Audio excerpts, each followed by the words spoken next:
basic structure. That distinction you've made, yes, of Yes. course, because as a doctrine, it was evolved to test the validity of constitutional amendment. The problem is, Manoj, one thing is to say something is aligned or not aligned with the basic structure. But to say that if exercise of power under 370 can be tested on the basic structure doctrine, I submit is a misconception. 370 itself is a part of the original prestige constitution. And that confers the power to disapply the constitution, the arrangement. If I am right on competence,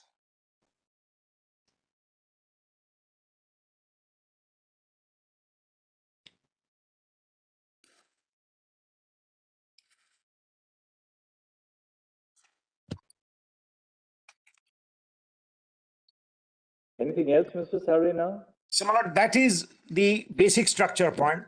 Yes. And the point which we have therefore already made, and I close with that submission, how would your lordship interpret this? The nature of the provision is such, if it confers plenary powers, not in the field of civil rights, not in the field protected by Part 3, but in the area of governance and in the area of constitutional adjustments, your lordship will give it the widest possible.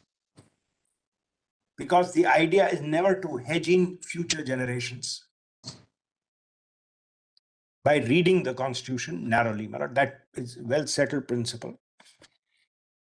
Last point which I have to make, my lord, is if we are wrong on this, the 356 test. Can a change of permanence be made when a 356 regime is in place?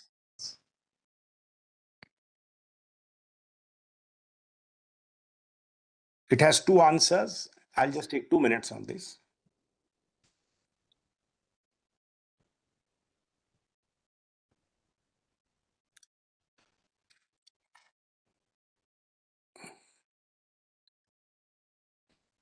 This is no longer res integra. Your lordships have right from Rajasthan and Union of India, Bomai chiseled this law and said, up to the stage where Parliament approves, don't do anything which is irreversible. Thereafter, you may. Because everything in one sense is irreversible.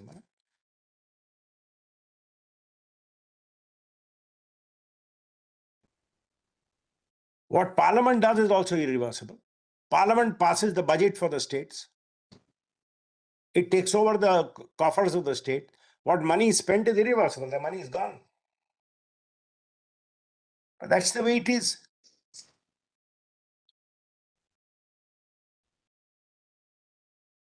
The president may not dismiss people, appoint people, create institutions, remove institutions. The governor may do, the president may do under 356. Those are for those people irreversible actions. That is why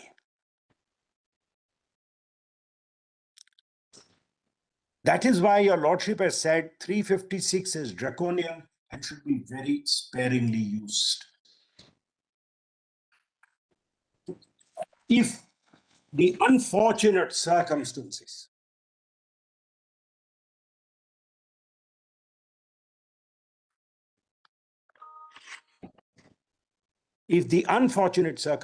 require that for a defined period of time, the system of governance is changed under 356. If those unfortunate circumstances exist, and a very narrow area of judicial review is permissible, it doesn't arise because there is no challenge before your lordship, a bald prayer without the necessary averments, the challenge. Then my lord, one is to accept the consequences of 356. But that's in the alternative. If I am right on my construction, my lord, of the proviso, quite frankly, minus the Constituent Assembly, it fell away. So you just added the state legislature and then you acted for the state legislature. Nothing my lord, dramatic really happened. If one ignores that also, if we are right on the proviso, then none of those questions arise. That, my lord, is the submission, unless there's something else I could assist your lordship. Thank you, Mr. Sarve. That would be all. Thank you, Mr. Sarve. Much obliged. Yes, Mr. Sarve. With the leave of my learned friends, I'll try to be as possible to conclude my submission. I don't want to eat into their time too. A couple of things, your lordships will notice in my written submissions, page 41.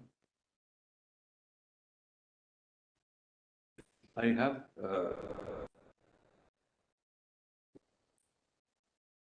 the lordship's leave. I have a 2-page note. Yes, certainly. Can give Which us I the have forwarded to the master.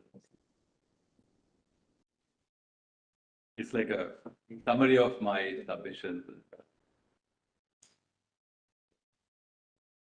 No, it's been given to the. You just upload. Yeah. Before I just, it's let me open before that.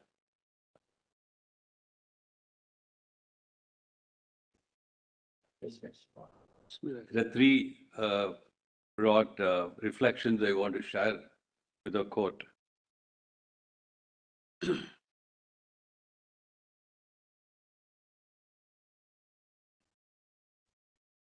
what you call opening out. Yeah, but before I read that, Lords will just make a note of 3 broad reflections. What they are.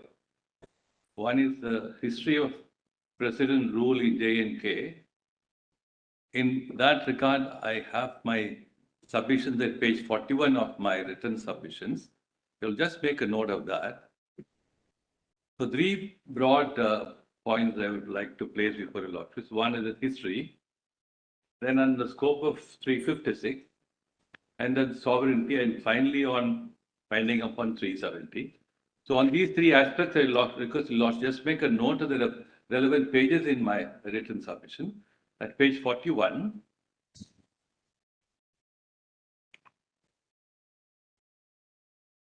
just briefly sketch the history of president rule in J&K.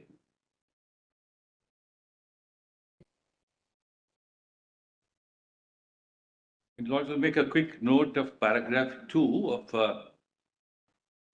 this under this heading.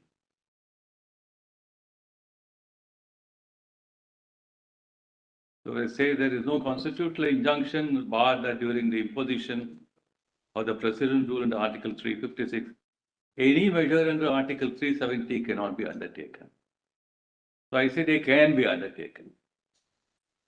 So the following orders which are spelled out in the paragraph 2 are examples of such exercise of measures. And thereafter, let's just make a note of 2 or 3 paragraphs here. Paragraph 5, paragraph 6, and then paragraph 7. May just read paragraph 7. This is at page 42, my written note. 66. Because they try to point out in the footnote that the canvas which needs to be addressed is of such complicated issue that it only put in a strike jacket. So I see in paragraph 7, well, all political choices or political action may not be free from the scan of judicial review. This would be a qualified statement. The combination or choice of measures to be undertaken by reason of the duty imposed under Article 355 and the authority always available under Article 3 of the Constitution of India will all be matters of a class of decision making and deliberation which will deserve deference and not scrutiny. May I have qualified being and not strict scrutiny, if I put it like that. Then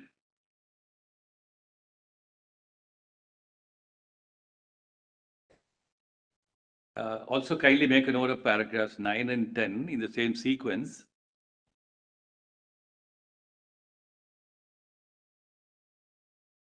Particularly paragraph 10.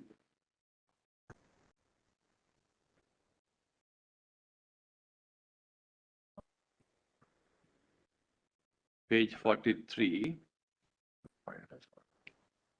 And that follows that extract from Bommai, very carefully worded provisions about the political ticket and questioning the political wisdom, etc.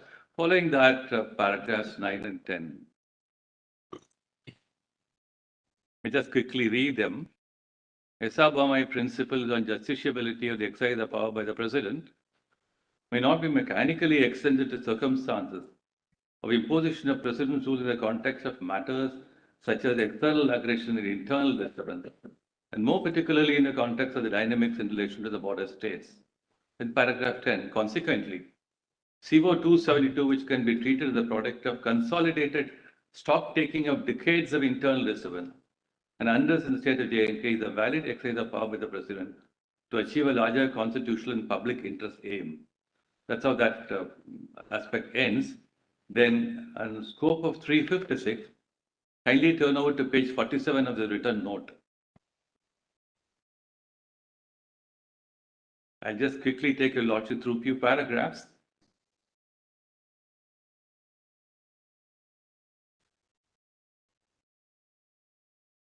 Well, in paragraph 1, I talk about the preamble, and paragraph 3.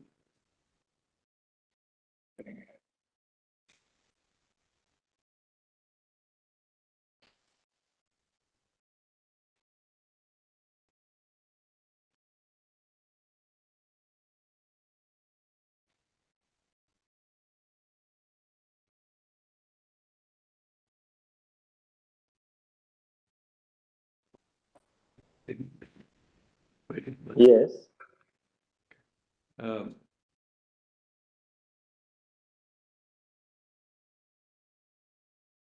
And thereafter, in paragraph 4, I'll quickly read that. On a plain reading of Article 356, it is obvious that the makers of the Constitution deemed it fit to give a very wide and extraordinary powers to the President in Article 356. Such power the President can exercise either in the receipt of a report from the garner of state or even otherwise, on being satisfied that a situation that is in which the government of the state cannot be carried on in accordance with the provisions of the Constitution, the President may proclaim any or all of the following. So having regard to the amplitude of the powers, then kindly turn to paragraph 5. That's why in Badrinath, we'll also just make a note of the judgment that's available in volume. Badrinath was cited by the solicitor. That's right. Yes. Just paragraphs 25 and 26 of Badrinath.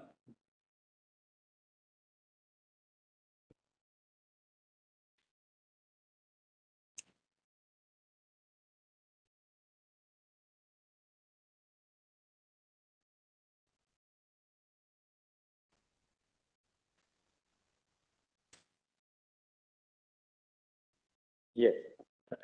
Joe, kindly make a note of those two submissions in paragraphs 5 and 6 here.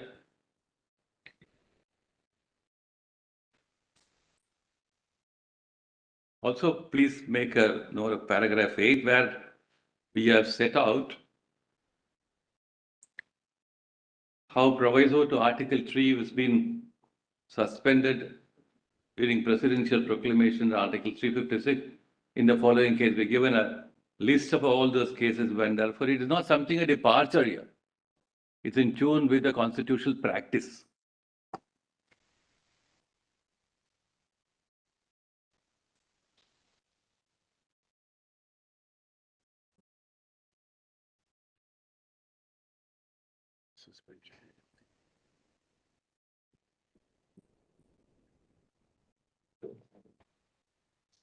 Sorry, where is it gone?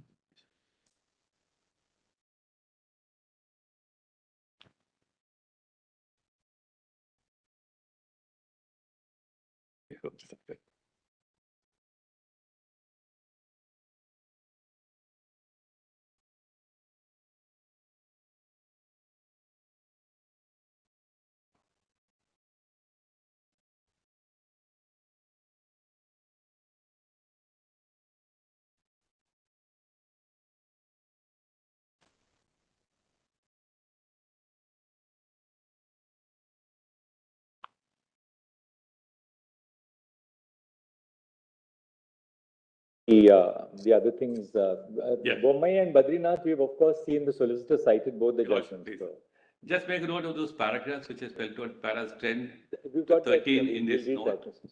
Then I'll quickly run through this. Well, kindly turn to page, please revert back to page 16. Go back to 16.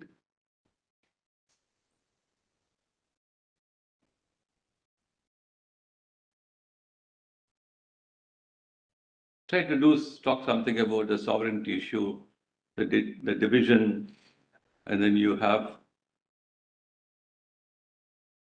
the thesis that you have retained something with you.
Good.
We'll do is we'll go through the submissions in the evening today. Your Lordship, please. If there's some further query, then we can pose it to you in the morning. Can I just or quickly for two. therefore take your Lordship so that 2-page note we just,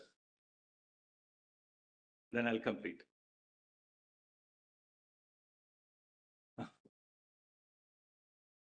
This one. Yes. I proceed to read it. Where is it?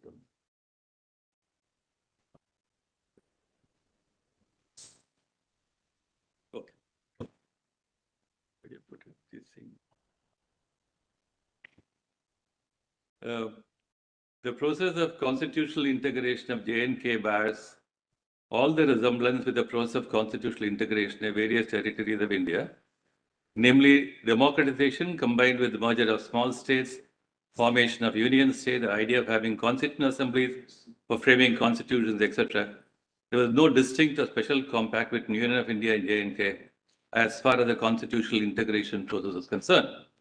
The political compulsions which intervene in the case of J&K resulted in the formalization of the process of integration as enacted in Article 370. This formalization of the process has no flavor of a distinct special or a special compact, the object being constitutional integration.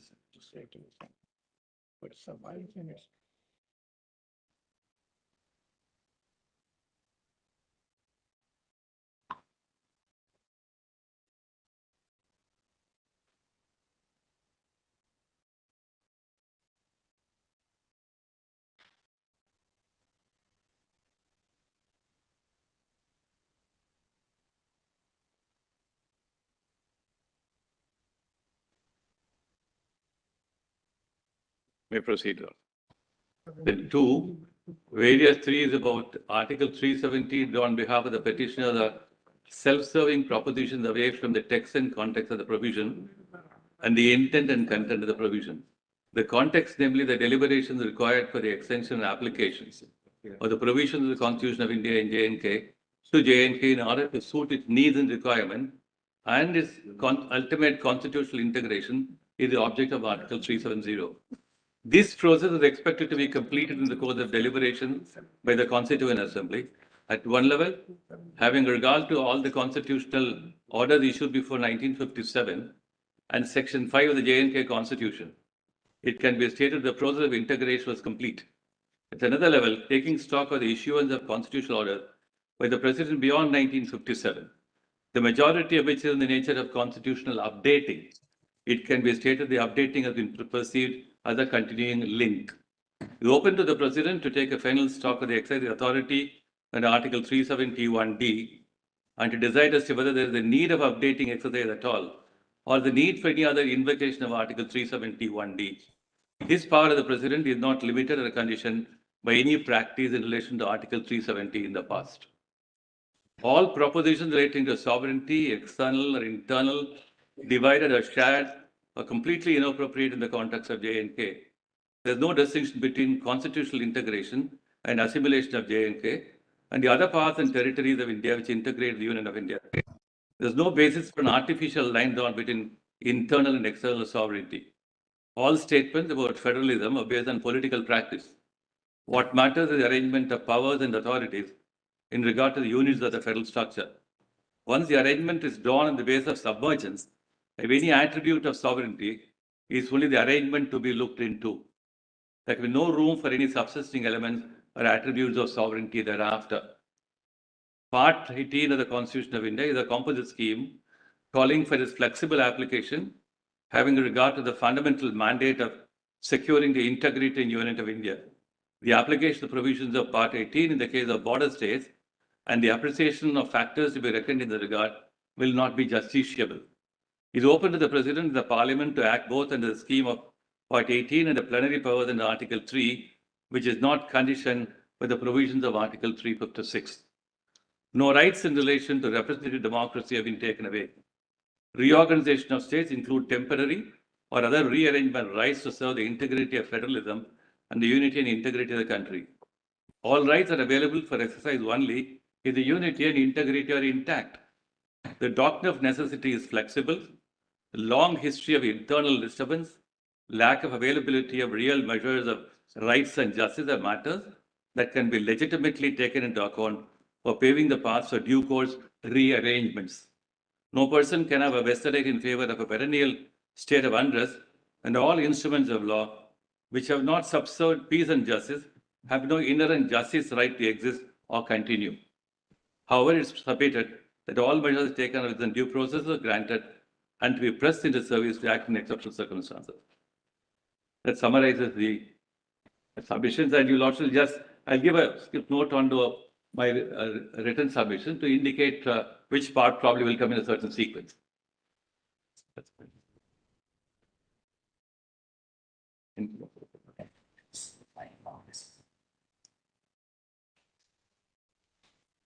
I am thankful for your Lordship's kind indulgence. Thank you. Thank you.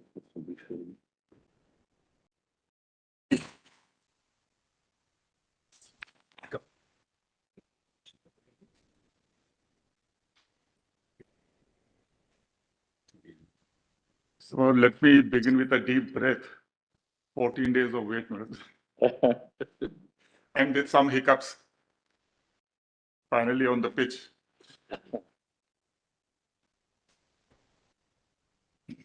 However, my lords, we are dealing with Kashmir, my lord. If one goes to Kashmir, my lord, 14 days are not enough.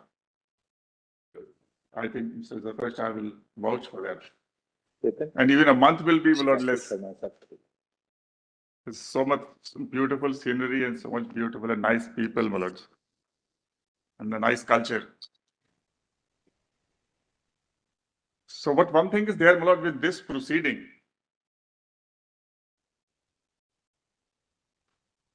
The learned councils. What name?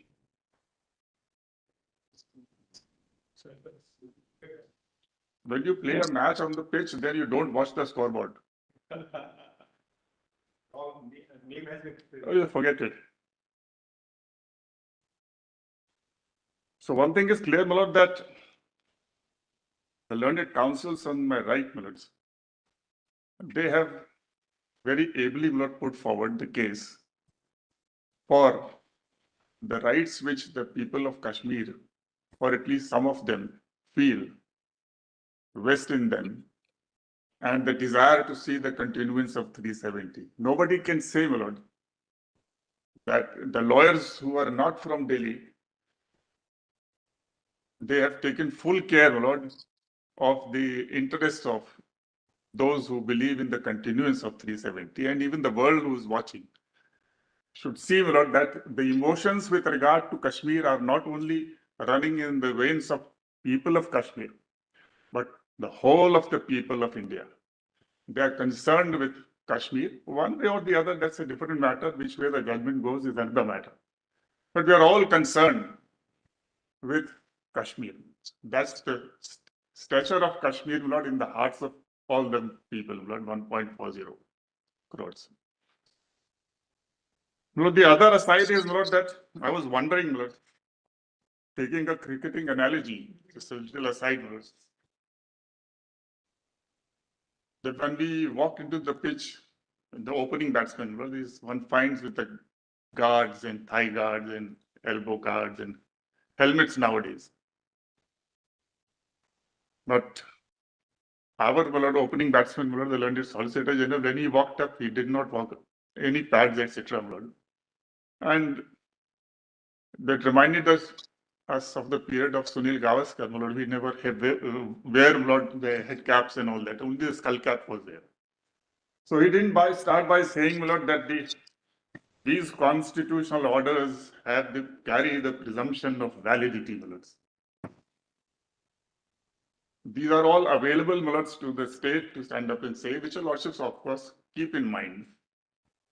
One, that there is a presumption of validity, Lord, which they have to, the burden is on them to show that unquestionably, undoubtedly, the only conclusion is what they are confessing for. The second principle, Lord, is that if there are two views possible,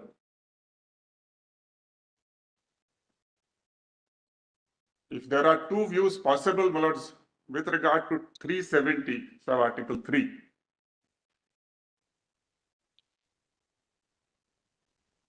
then that view should be adopted, which sustains the exercise of power rather than it defeats that exercise of power.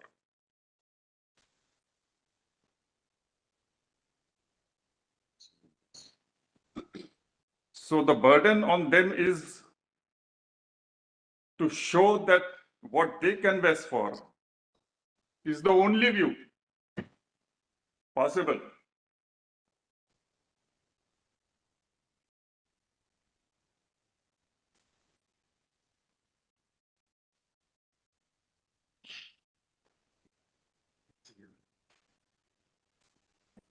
Mr.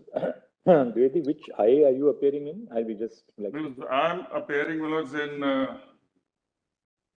writ petition 1070 of 2019, and I'm sorry, IA number 84479 of 2022. I apologize. In writ petition 1070 of 2019 and writ petition number 1162 of 2018. Both of them are by the most popular PIL petitioner in the court today. Ms. Manohara Sharma. No, listen. Nowadays he is not that popular, Mr. Upadhyaya. Oh. Your arguments, Mr. Dwivedi, have to be very brief. My argument was? Arguments have to be very brief. Because Mr. Upadhyaya feels that a delay in justice is occurring, so therefore there must be very, very concise arguments and finish. That's his view in public domain. In fact, one question which has troubled all of us is when my Lord the Chief Justice asks how much time you will take. So, Lord, now being towards the end, it won't be too long, Lord, but let me see how crisp I can be, Lord. So these are the two fundamental basic principles, Lord. And in constitutional matters, Lord, it's always possible to take two views. Even if the basic structure doctrine, Lord, was 7:6, Lord. So these are all always highly debatable. Ultimately, your lordships have to decide which is a better proposition to take place. Just as in that case, Lord, what tilted the balance was that if an absolute power is granted to amend every part of the Constitution, then many of the fundamental values can suffer destruction, Lord. So therefore, that caused the tilt. But there also, your lordships did not say basic structure cannot be touched. It can be abridged, but not destroyed. That was the concept. So coming to 370, Lords, I have some divergence from what Mr. Salve submitted. It's not in opposition, my Lord, to what he generally submitted, but some divergence. Yes. In our camp, my Lord, fortunately, there is little divergence and contrast. Unlike, because those who are claiming that that's the only submission, I find a lot of contradictions amongst the lawyers stand. Some saying something, something trying to say quite opposite to that. But that apart, my divergence is about not the character of the power of the president. Mr. Sibal said it is executive, president's power. Mr. Salve says it's legislative. I say, my Lord, that this power is a constituent power, much wider than Article 368. The fact that it is vested in the president is for the special reasons which existed when it was framed.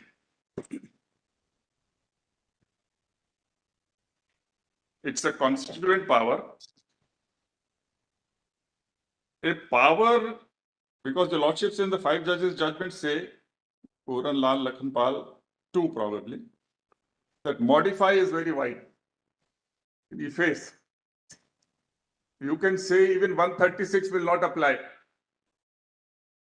Ordinarily, independence of judiciary, if anybody touches 136, it will be struck down as violating basic structure.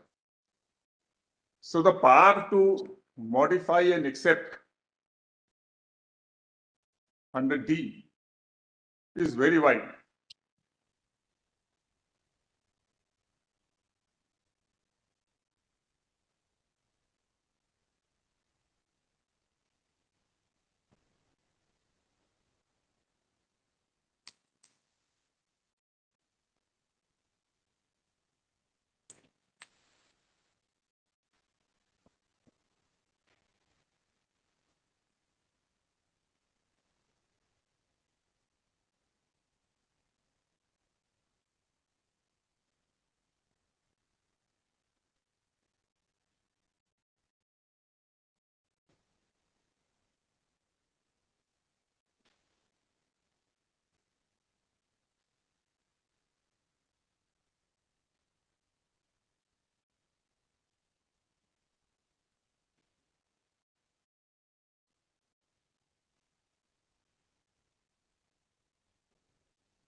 Well, there are 5 kinds of constituent powers in the Constitution.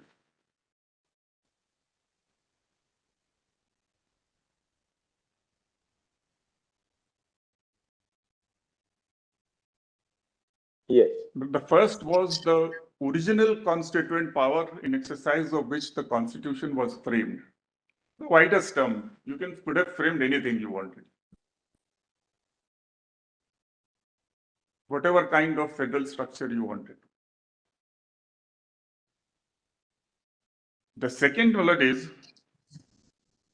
the ancillary constituent power. That is something like Article 238 was that for certain period of time, the federal structure stands suspended, the central government will control Part B states and develop those structures and ensure that it comes up at level. And that's very important. It doesn't apply to Kashmir, that's one thing. But the idea was that the central government should take steps to bring it up at par, those states, Part B states. The other was 306. In the chapter of free trade and commerce, where certain states were very much interested in continuing with the power of taxation, particularly Travancore, Cochin, because being on the port, their entire income was found based on the export and import duties. So therefore, 306 permitted for a certain period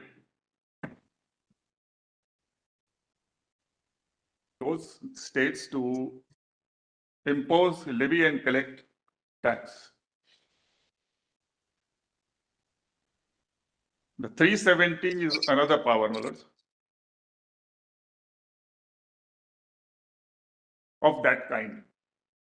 All three, the purpose is to have some time period, some temp period, so that bring it to the level of the normal federal level.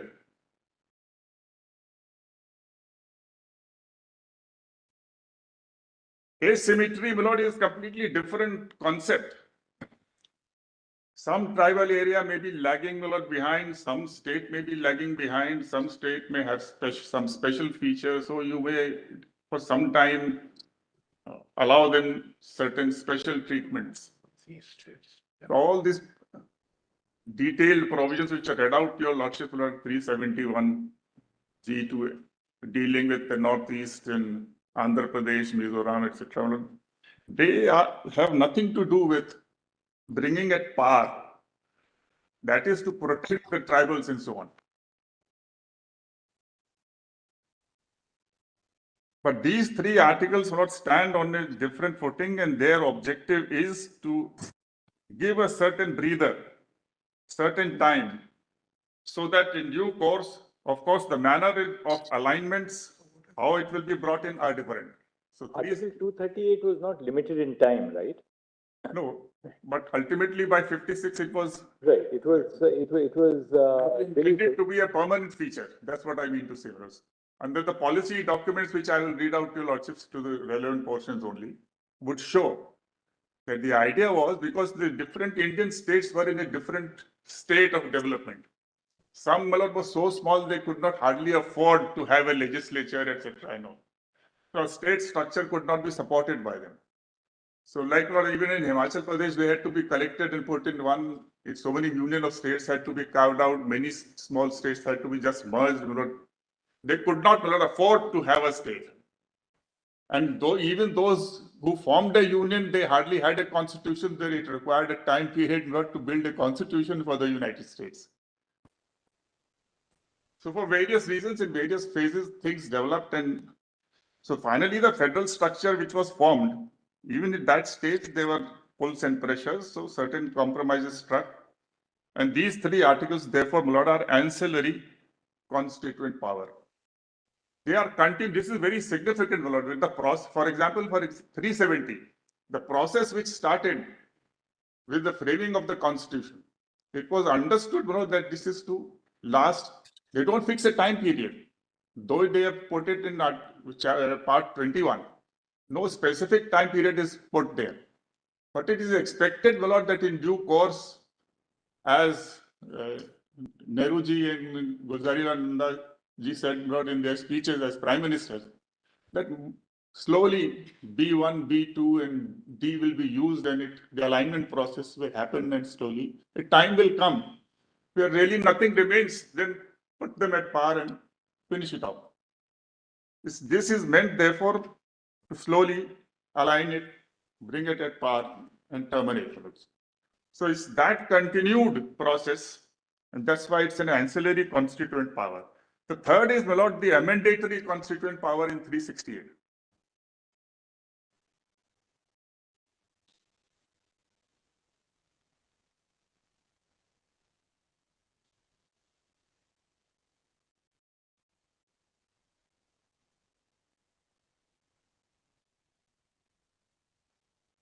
And in the context of 368, I will just give your lordships the paragraphs, my lords, separately, my lords, of the different judges, my lords, who held that the power under 368 is constituent, my lords. And that's why Golaknath was overruled, my lords. Though ultimately in the process, my lord, what was created was the super Golaknath. So the limitations were in Golaknath were only fundamental rights, but now, my lords, it's a much wider domain. Essentially, what I rely upon on those portions where not the ordinary law and the constituent power have been distinguished. And the distinction pointed out is that where you are amending the constitution, constitutional provisions, then that power is constituent power. Ultimately, 368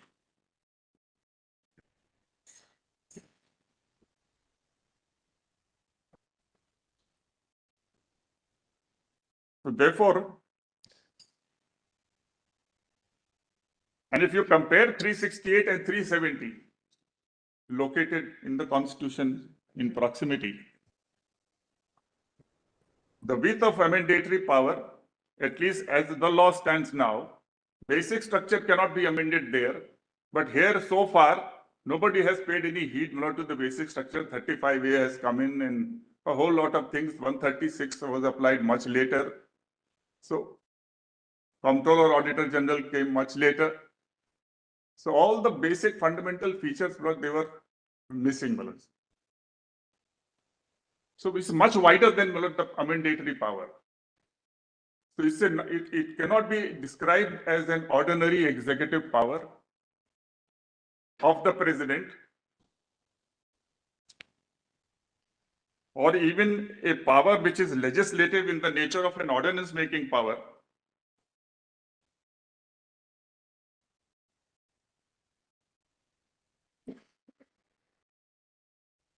So what your lordships deal with today is a constituent power. And this constituent power, Lord, is laced deeply with elements of act of state.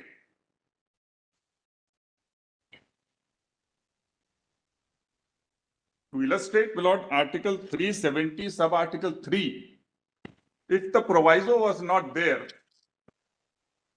which lasted for a few years from 51 to 57, then it is nothing but an act of state. Anytime he could have said end to 370.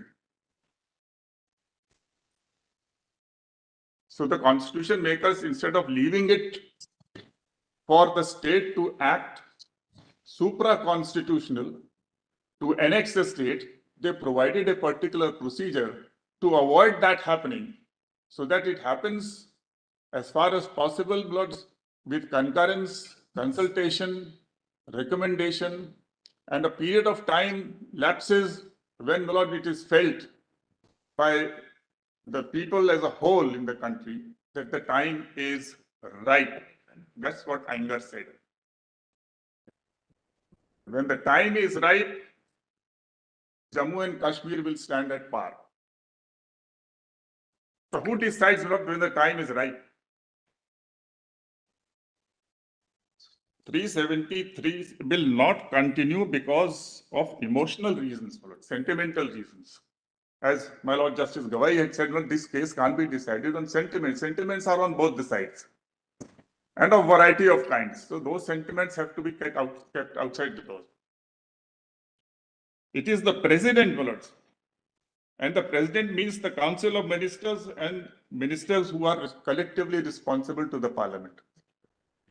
Do you call this ancillary constituent power because the president has the power to amend the constitution and its application to I Jammu? say ancillary only for this reason, that it is a continuation of the process which began with the insertion of 370.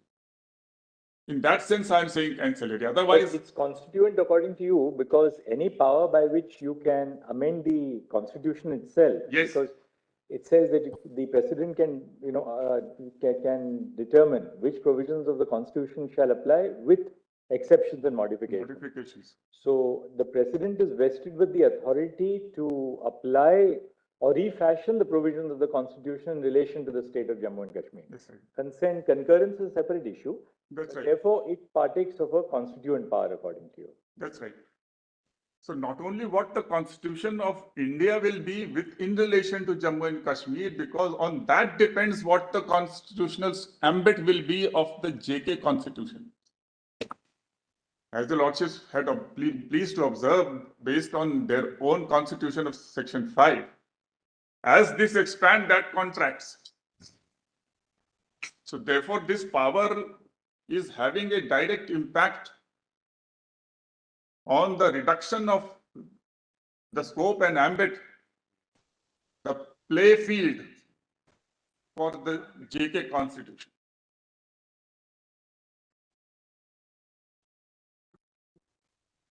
So it's not only an unusual power, but a power which is of a very wide scope and wide impact, wide consequences, wide ramifications for the whole of the country.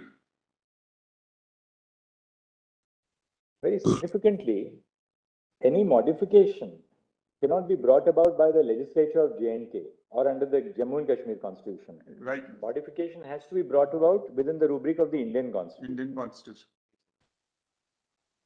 That's right. And one of the proclamations, the first one of the Yuvraj Karan Singh, as he then was that this constitution of India will define the relationship between the state and the union. 25th November 1949. That's very important. I'm not reading it, you'll also have seen that. JK constitution was not there. So this constitution will define, that's a very potent expression, Malaj.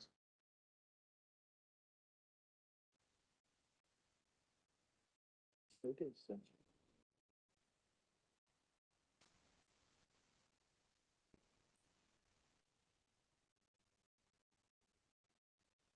So therefore, Malaj, it's not an ordinary legislative power, and when you, I'm so sorry. Two of the unit.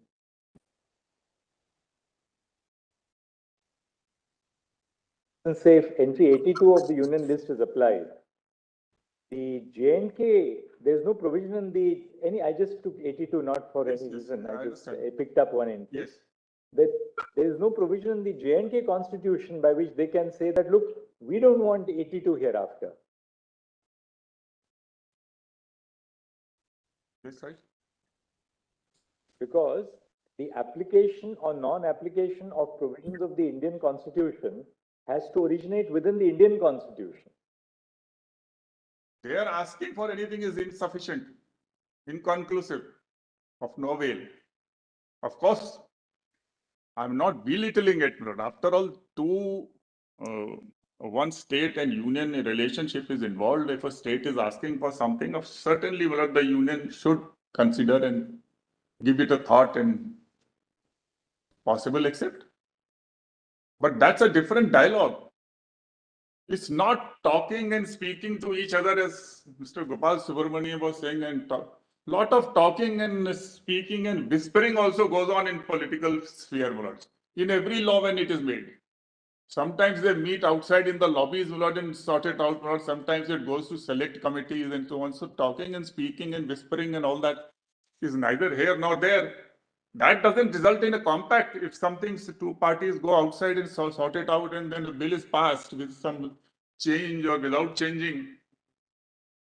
What happened when 370 was being tabled? Your Lordships has seen, there was hardly any discussion. Because the government said that do not debate too much because the advantage will be taken by the warring state across the border. Before UN, there was no debate. And in 1952, Mr. N.C. Chatterjee said that at that time you did not allow us to speak, saying that Pakistan will take advantage of it. But now in 52, then he put up questions. Of course, Nehruji answered it. These are only not critical of anything, look, that one has to place oneself in those times, and it is difficult for us to go on a flashback in these cases. They're difficult times.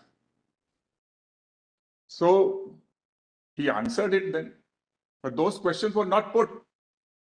So one can't put reliance on the speech of Mr. Anger or this or that speech of Mr. Sheikh Abdullah. They were divergent interest also, clashing interest also at that time in play. It doesn't detract from the stature of any of the political leaders. Sheikh Abdullah was a great personality, political leader. Nehruji was a great leader. Sardar Patel was a great leader. But what of that? Churchill was a very great leader. But after the Atlantic Charter was hashed out on the seas with President Roosevelt, when he was posed with the question, what about India? He said, this charter doesn't apply to the India. They are colonies. It is only meant for France and Poland, etc. in Europe, which lost freedom and their territory to Hitler. So they're all great leaders, but they grapple with their situation in the interest of their nation. And in this case, when 370 was being drafted, please bear this mind, my lords, these circumstances which were prevailing then. And one more very vital circumstance. We have been hearing, lords, and sometimes I've read through the Constitutional Assembly debates also, many books also. They all said war is going on between India and Pakistan. What was that war, my lords? Somehow, my lord, we are still, the lips are pursed and we don't want to speak about the truth. Who was the Supreme Commander, my lord, of the Armed Forces? Auchinleck. All the three generals of India were British. All the three generals of Pakistan were British. What was this war, my lords? Churchill had, my lord, designed there itself that India has to be partitioned. Geopolitics. This war was a British war. They created it on both sides. The raiders came from where? Northwest Frontier Province. After 2 terms, Mr. Cunningham, who had been governor in Northwest Frontier Province, he was brought back in July, just before the elections, referendum.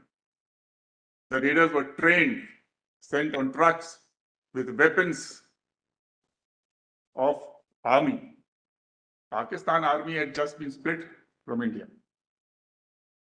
And the biggest, starkest example is, Lord, who was fighting, Lord? What is this POK today?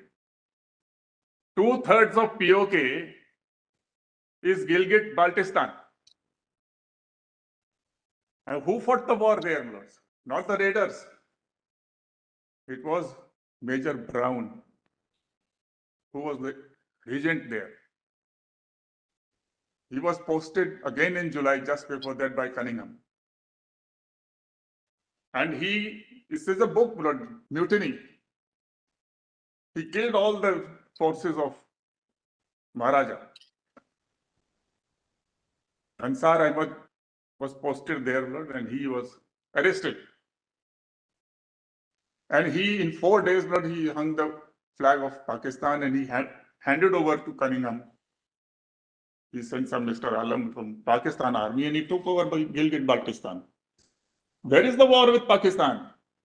It is British.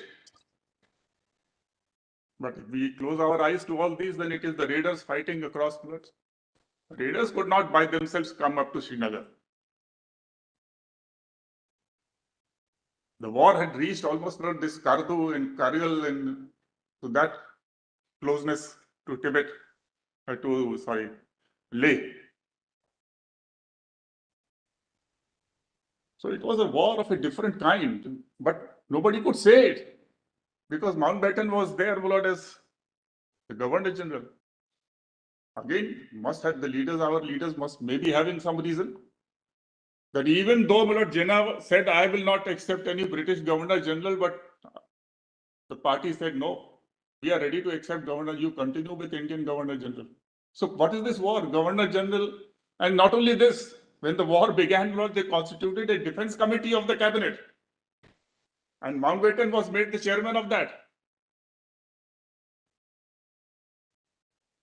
So it's an excellent situation. But Mountbatten is the chairman of defense committee. Auchinleck is the supreme commander of forces. All generals are British, and one Britisher is mutinying, and when he returns to England, he is given the medal of the British Empire.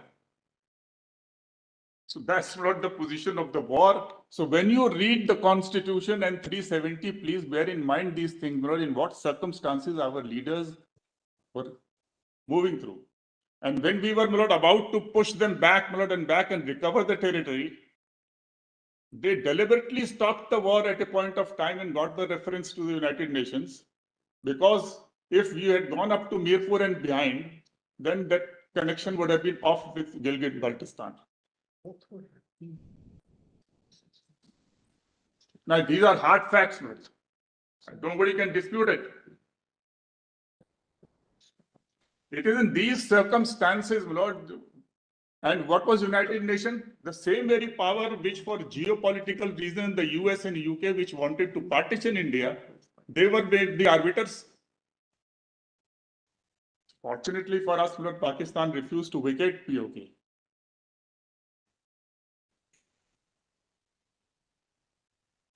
So that resolution is dead.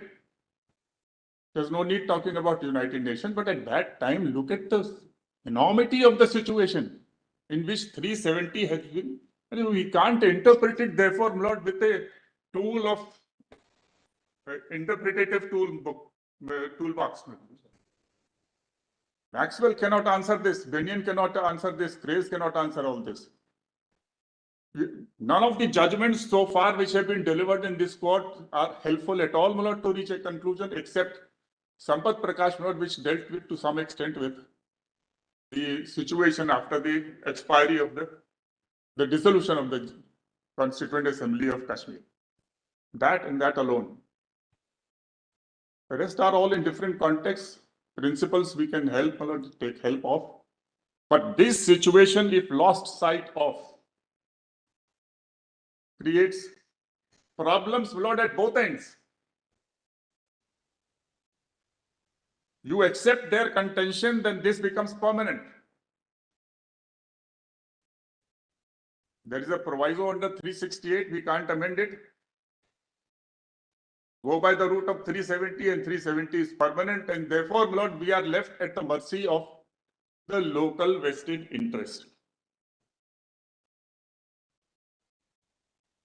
which does not always coincide with people's interest there. So you, therefore, look at the consequences of both sides. On one side, if you accept our submission, the right of the people of Jammu and Kashmir gets expanded.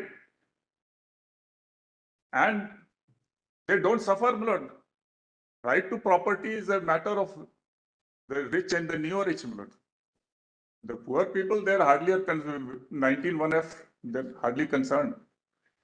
But even those smaller people who have small houses, etc., so certainly it has meaning. But then 300A is there, which virtually subsumes, now it's a human right under the Constitution. So nothing is lost, not even 19(1)(f). Nobody can confiscate because of 300A. So 31 and may not be exactly at par with 31, but substantially it is there. So nothing is lost. They are put at par. The basic structure of federalism is protected. I don't know how a lot the submissions were made that federalism is affected, to keep it in mind. This is federalizing at par. According to them, federalism is affected because you reduce the level of a state to a union territory. Unless you accept asymmetry is basic structure, then they are affected. Asymmetry is never a basic structure. They are for special conditions. Asymmetrical dealing with a state. Mr. Dwivedi, this matter apart, the existence of a state is a very vital element in the federal. I'm not on the state. The existence of a state, the continued existence of states is integral to federalism in India. Well, sir, I will humbly request your lordships, I'm dealing with CO 273. 272, which deals with 356, that has been answered by the Solicitor General, or whatever, your lordship will consider that. Supposing, my lords, for a moment, for my submission, please assume, my lord, that 272 and the act is not there. Because it's my case, what I am conversing for is, irrespective of 356 invocation and Article 3 invocation, 273 is sustainable on the anvil of 370 main part itself.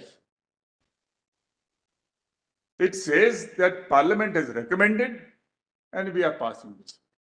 Obtaining the recommendation of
consume tomorrow also if they are like.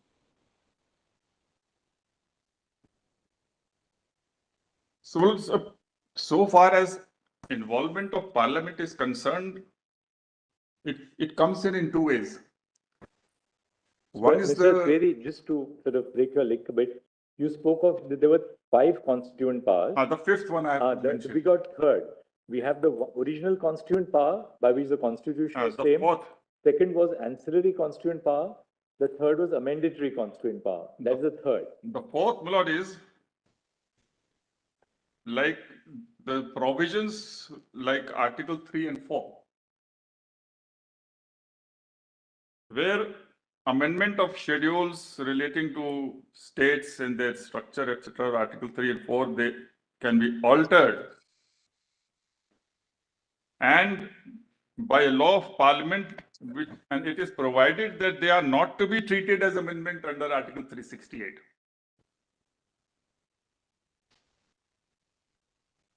Then can that be treated as a constituent power at all if it's not an amendment to the Constitution? No, so they are amending the schedule to the Constitution. Their levels are different. But the Constitution tells us that it's not really an amendatory power. So therefore, I'm saying that these are the 5 different ways in which the power has been conferred. This is another way where they say that you can make a change in the Constitution. Because my postulate is that every change in the Constitution itself, if brought about, is a constituent power. All right. That's the fourth. And the fifth is, my lords, Article 1C, where this court has held that if you acquire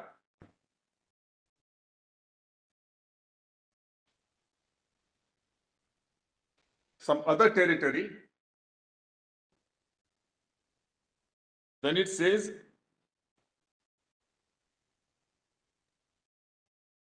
I'm sorry, Article 2, my lord. 2, not 2. 2. I'm sorry, it's Article 2. Parliament may by law. Yes.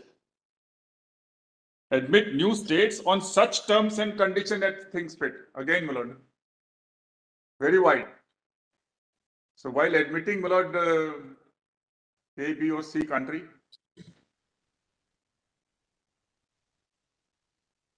let's say, my lord, some bordering city of China, my lord.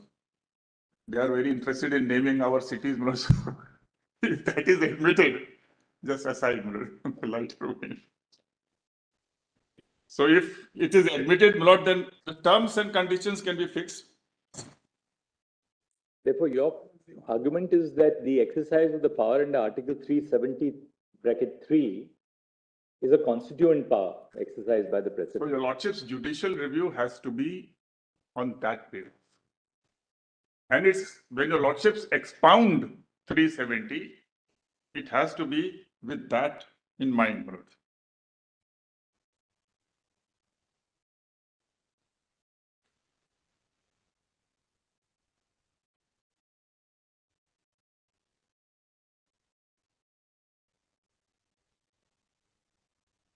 So the level of deference would be much higher than even the level of deference to an ordinary piece of legislation. Executive order, then Wednesday principles and all those things will come in. Whether your lordships will bear judicial restraint, that's the other side of it. That's the exercise. Yes. If it is legislative, as the lordships put, Article 14, how it will come is whether it will succeed or not is quite another thing, but amenable is the lordships. But if it is constituent power, which is continuing and is part of the constitution making, part of federalizing, this is part of constitution making, part of federalizing Jammu and Kashmir at par with other states. I will read two state policies, one place before the Constituent Assembly by the State Department and the other the speech of Sardar Patel, where they spelled out the policy. This was a departure from that policy. And departures, are not permanent. Can never be permanent. The policy is states, that is the Indian states and the British provinces under the Government of India Act should be brought at par, at equal level. That was the policy. And placed in October and November 49, just before the adoption of 370. So 370 was a departure being made because of circumstances, political pulls and pressures and so, and the circumstances which I narrated. So therefore, you have to therefore consider this as a continuing process which was meant to be terminated, and 75 years is a pretty long time for federalizing Jammu Kashmir at par with other states. That means that the power was rightly vested in the president and was properly exercised by them. It was not that in 1957, one may ask not that if my contention is accepted, then immediately after dissolution of JKCA, the president could have terminated. Yes, he could. It's a high political policy. It's an act of state.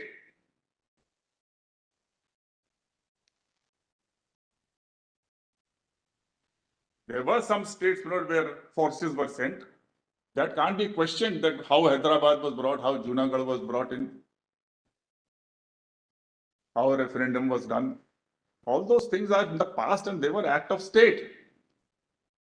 Mr. Sibal said that had there been another route, act of... An act of state is executive, right? So, executive, nothing prevents the Constituent Assembly from putting a power in the Constitution itself. So that, it is, what was expected was that the Constituent Assembly, when it sits, it might well take a decision that please align us at par. The recommendation, part of it, the proviso, was merely to enable the JKCA to look at the advantages of the federation.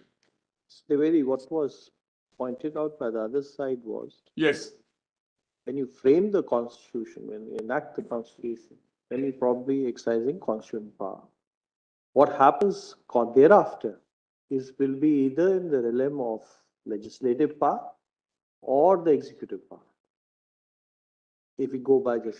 So that's not right, my lords. And that's my contention. They are not correct in that. It's not always, then 368 law is not purely legislative and executive. Now, you are equating 368 also to constitutional power. Yes, by saying that it is also a constitutional power. That way it is. Whenever you will be amending the constitution, you will be making changes in the constitution. But that exercise cannot be equated with the constitutional power for the simple reason. Constitutional power has the power to go from a scratch, from 0 point. Not necessary, my lords. A mandatory power is constituent. Yes, a mandatory power is certainly So this there. is a mandatory, my lords. You can much wider. No, the question is not that. The question is, can the mandatory power under 368 be taken to the level of constitutional power as to go? I never said that, my lords. You're not saying that. No. So what you are saying, therefore, they're really speaking, there's jurisprudentially, there won't be any difference. There would be, my lords. The nature of power is completely different. Lord. That has to be realized. An executive power of the president is, for example, he recommends, my lord, financial bill should be passed. That's a different kind of power. That's correct. So the president has a whole lot of role to play under the constitution. All roles are not at par. For high policy reason, this was given, my lord. No, but this proviso to 368 is because the government, my lord, of India did not want, my lord, to go through the route of 368 every now and then. So if you want to, my lord, do away with 370, go to 368, then 2/3 majority, and then you maybe somebody will say state is affected, so ratification by majority of states. So an easier, my lord, because the policy was to put at par. Therefore, my lord, it was, since the policy is given, alignment is the question. Alignment may take such time, my lord, as the circumstances permit. Nobody can predict how much time it will take. So, and this was provided here. Keep also one more aspect in mind, my lords. The framers of the constitution knew that a president of India is a continuing office. It will not lapse after any point of time. Whether it is part of basic structure or not. But even if it is not, nobody expected that the President of India office, high office in which the executive power vests, will vanish. So it was a continuing power. They also knew that Jammu Kashmir Constituent Assembly is an ephemeral institution. So they had two institutions, one permanent, one ephemeral. They are being brought into a relationship in 373 with a notwithstanding. So now not an ephemeral expiry of an ephemeral institution impacts the permanent institution of the president. That can never happen, my lords. If that were the intention, what was so difficult in 370 to add a few words that with the expiry, my lord, of the JKCA, if I may use this short JK Constituent Assembly, then, my lord, the main power will also lapse. The framers are very well aware of cessation of certain exercise of power after certain period. Be it 356, 352, ordinance making power, place in 6 months. If you don't place, it will lapse. My lords have dealt with, my lord, in Krishna Kumar Singh. Even 249. So there are so many, my lords, situations. They are aware. They are casting the languages of different provisions with this expression that it will cease for different reasons in different cases. Why is it that they are refraining here?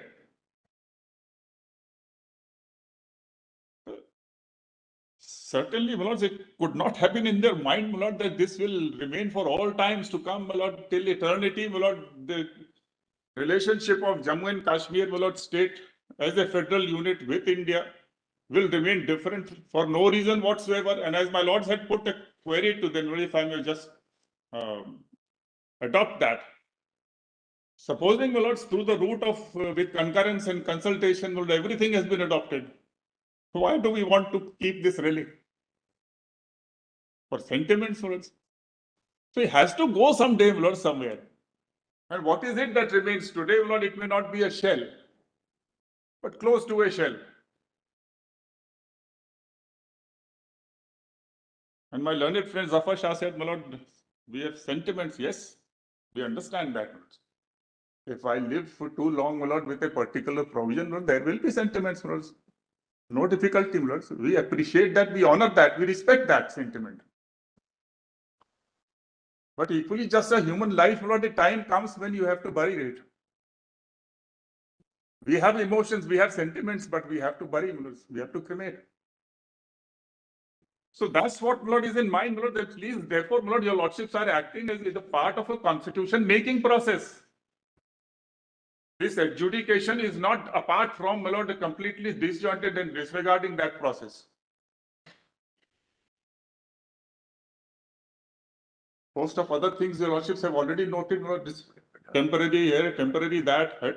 They say marginal note, somebody says temporary is only object, my lord, not the time period. This is not the way, my lord, the lordships in Bombay have construed. Sometimes the lordships take help of the marginal note, sometimes the lordship doesn't, my lord. But here, my lord, the conglomeration of 370 along with all other provisions originally there. I'm excluding the special provisions.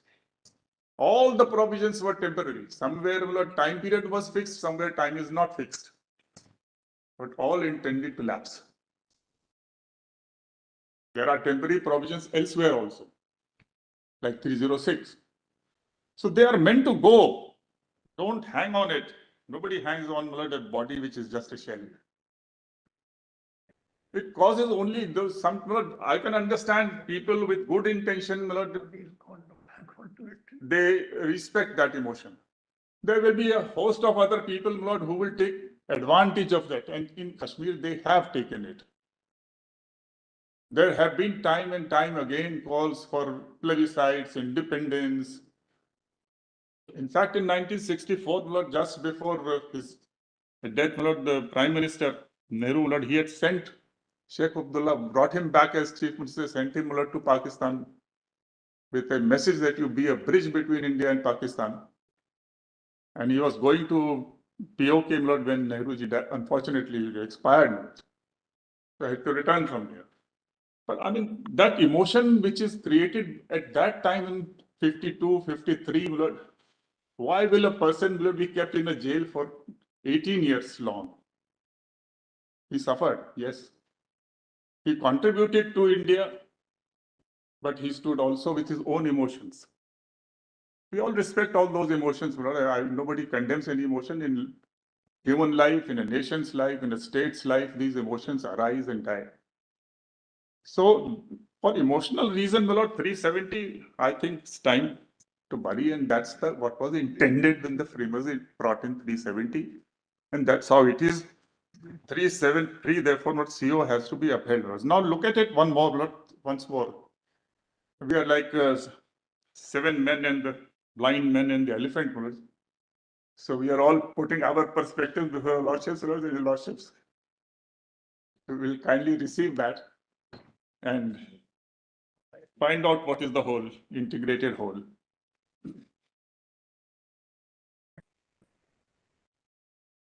Seven is the smallest question. The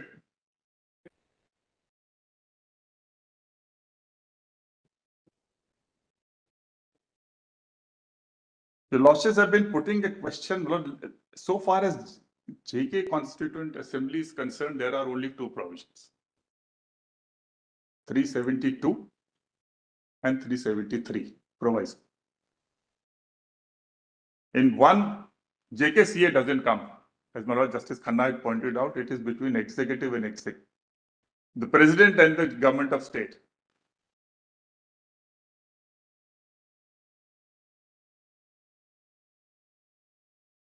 Now kindly see, why is there, my lord, a difference between the language of 2 and 3?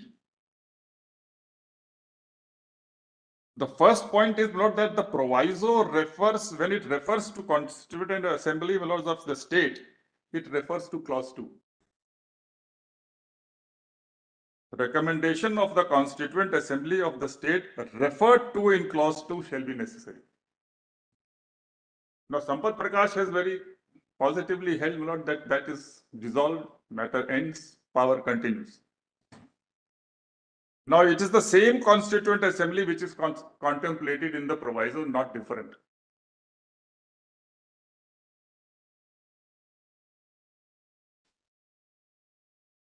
So, on a parity of logic, my lord, that judgment, the reasoning of that judgment, of course, they were dealing only with 2, not 3.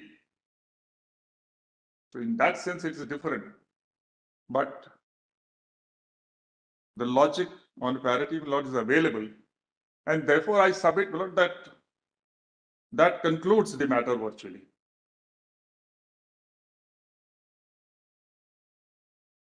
Sub-article 2 is dead, defunct, but sub-article 1 continues.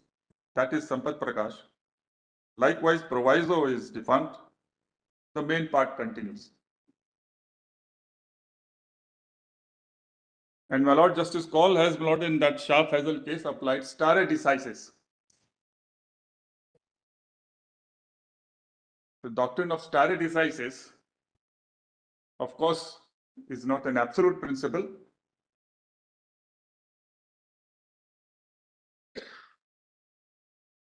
But in this case, an attempt was made.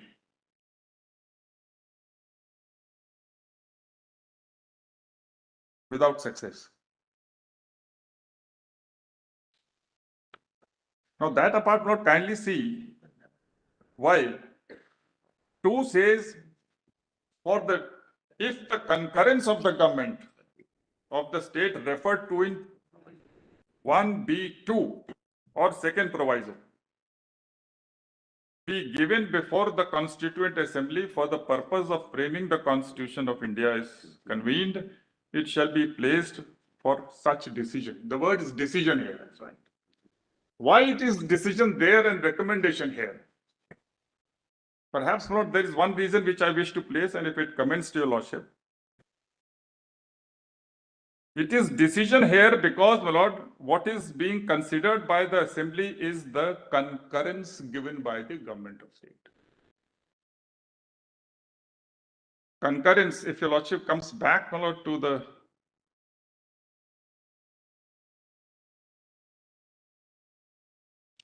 first to B2.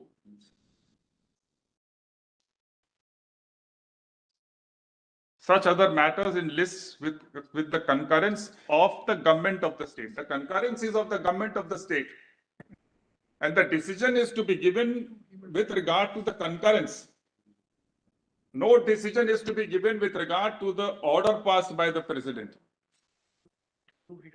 The presidential order, whether it collapses because of the decision, is a question which is not arising, hypothetical question.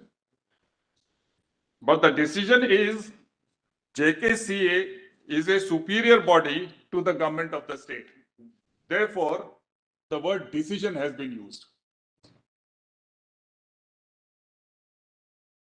When an order passed by a subordinate goes before the higher authority, then it is either a decision or an approval. The concurrence of the government of state of JK goes before the JKCA.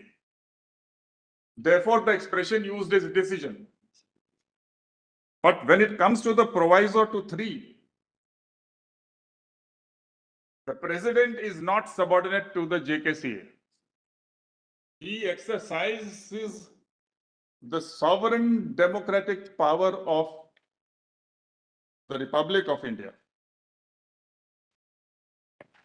which is constituent in nature. There are two constituent powers in play. One superior, one subordinate.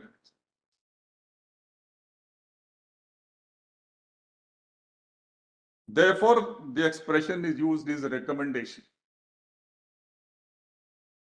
A recommendation of a inferior authority, when it goes before a superior authority, can never be binding.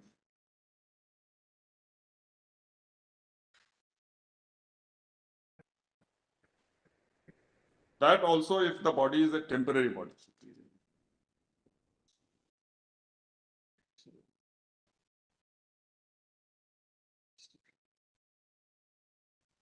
So according to the word recommendation in the proviso, refers to the existence of a recommendation and not the nature or the content of the recommendation. That's right.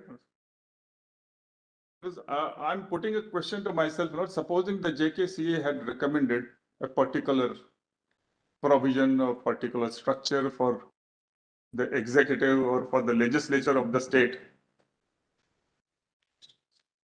Or let's say suspension of fundamental rights for. Will it be open to the president or not as a constituent body to say no? How can it be forced upon him?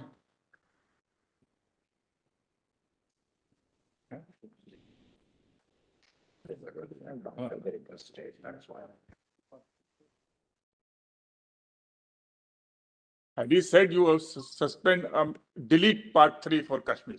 Hypothetical.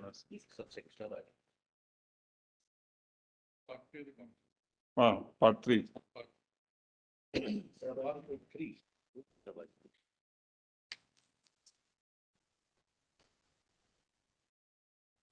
Tomorrow, for about a little while, there's a matter before Justice Call sitting in a 3-judge bench. That won't take very long, and thereafter we'll resume immediately. As soon as that, 5-10 minutes. immediately, We'll be here. We'll be here. as soon as that bench is over, we'll continue. How much time will you take more? Hello? How much time more? Oh, that's what I said in the beginning. Was the most where it difficult comes down question. I would say, stop me when I'm repeating. No, Mr. Dwivedi, don't put that burden on us. I can't ever exercise that. It's a We leave it to the conscience of the lawyers to be satisfied that you have made your points. I won't take I'll try to be and we are our batsmen are very few, so we will But none of your batsmen are tail-enders. They're all top-order batsmen. See. We would like to believe, Accepting me, especially when it comes from your lordship at 4 p.m. After Mr. Dwivedi, it will be Mr. Giri and then Mr. Jetnani. Guru. Don't say how much time. We'll just. This is what we are for those we are 4 petitioners who have filed. So please do adjust time so that by lunch tomorrow we'll be done with this side. I'll take 1 hour because I'm appearing in one petitioner. Sorry, not possible. Take half an hour. No. So you'll just come down from 1 hour to half an hour in 5 seconds. Because we are dealing with an argument spreading 10 days. We have. Could it be possible? We'll of course, curtail our time for tomorrow, but your lordships are giving us time till 1 o'clock. There are some persons, my lord.